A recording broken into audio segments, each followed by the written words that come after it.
at the weekend, COP28 kicked off in the desert, hosted in Dubai this year by the Sultan Al Jaber that we've come to know. He's sort of outed himself as a bit of a climate skeptic, which I think is interesting.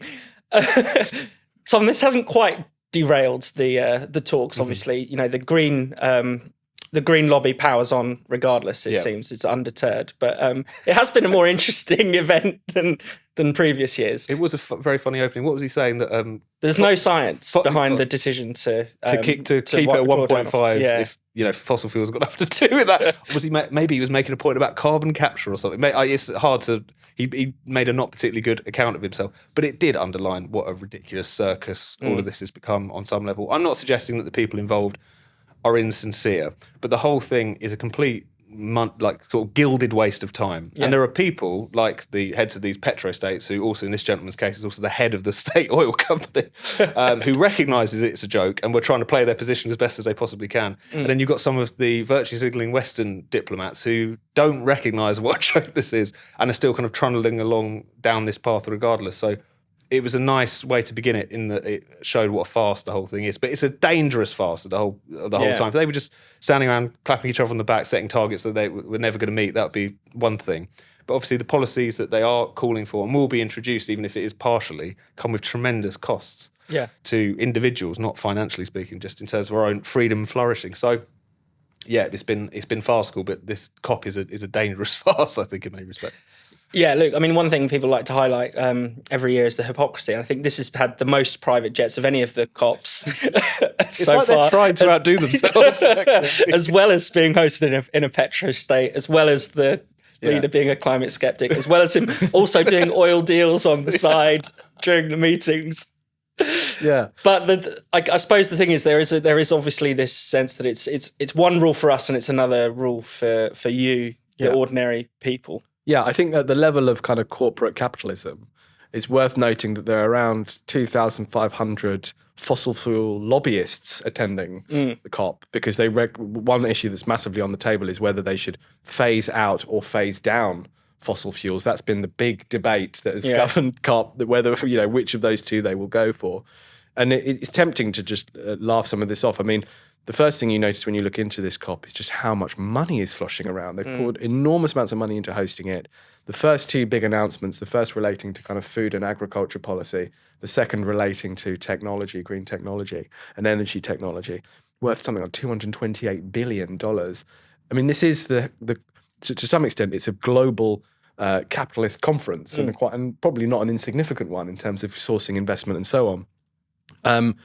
But Tom's right to say that you can't just laugh these announcements off, because what this is an attempt to do politics from above. It still is a meeting of technocrats from across the globe who want to manage global business and global governance without recourse to the public, without recourse to democracy. And they are making big decisions about, for example, the future of food policy, saying that governments who sign up to the promise have to ingratiate green politics into the way that they produce and manage food. That could potentially be very serious and very significant, especially when you're looking at developing countries. So it is hilarious that the extent of the hypocrisy on show. I think it is incredible the amount of money that's sloshing around, but actually what they're deciding could be quite impactful on people's lives. Definitely. And Tom, in the run-up, this year in particular, there has been, the backlash against this kind of politics, green politics, has really been growing. I mean, it's really made itself felt in the UK with sort of Rishi Sunak feeling forced to, water down some of his net zero commitments. We've seen it in Europe, with various elections and things like that. I mean, what have you made of that? I mean, do you think that probably isn't going to impact, what the Sultan thinks about how we should deal with the climate, but there is that background to these talks. No, certainly. And when Rishi Sunak showed up very briefly for his little junket there, that was all the tenor of the questioning, which is like, how can you come here when you've abandoned, by which they mean very mildly, watered down our targets in various different areas. But I think it's a perfect example of what Luke was saying, which is this is a kind of form of policy making in politics which will grind on and will happily grind on, will explicitly grind on regardless of what the public actually thinks and wants. This is a way of doing politics which is to do it behind closed doors in and amongst yourselves, set targets, which then take on almost quasi-constitutional force as far as they're concerned. I mean, as soon as you even very mildly suggest you're going to deviate from the plan set at a previous COP, you're accused, you might as well be ripping up Magna Carta or something, as far as certain sections of the commentariat are concerned. But the problem is that at some point, and we saw it a bit with Sunak earlier this year, is that the public's frustration will express itself in a way that you can't ignore, and we've seen it even in this country previously with things like the fuel price protests in the early 2000s. So it's not just something that you have to look to, say, the Dutch farmer revolt to see examples of that. So yes, it's a reminder of the fact that the politics of the kind of international conference, and particularly the politics of environmentalism, is explicitly anti-democratic, above the heads of the people. So it will go on its merry way, whatever people think in Uxbridge and South Ruislip or wherever else.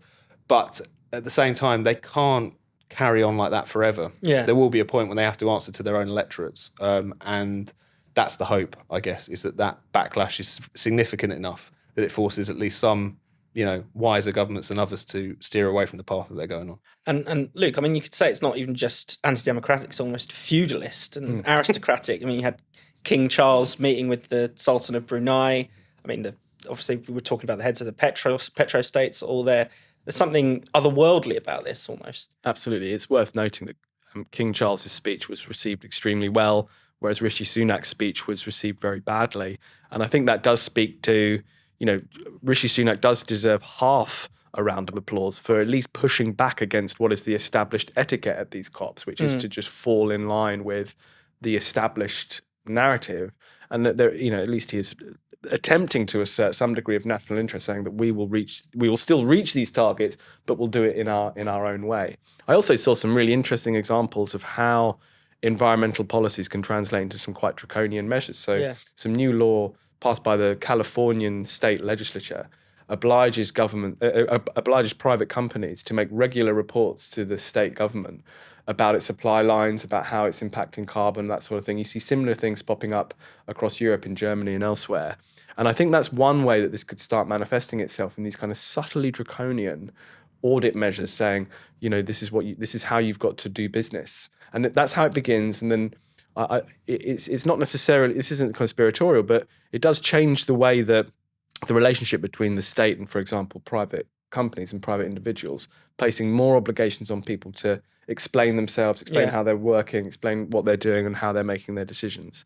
So I think that's one example of how the environmental politics on display at COP can slowly seep into people's lives.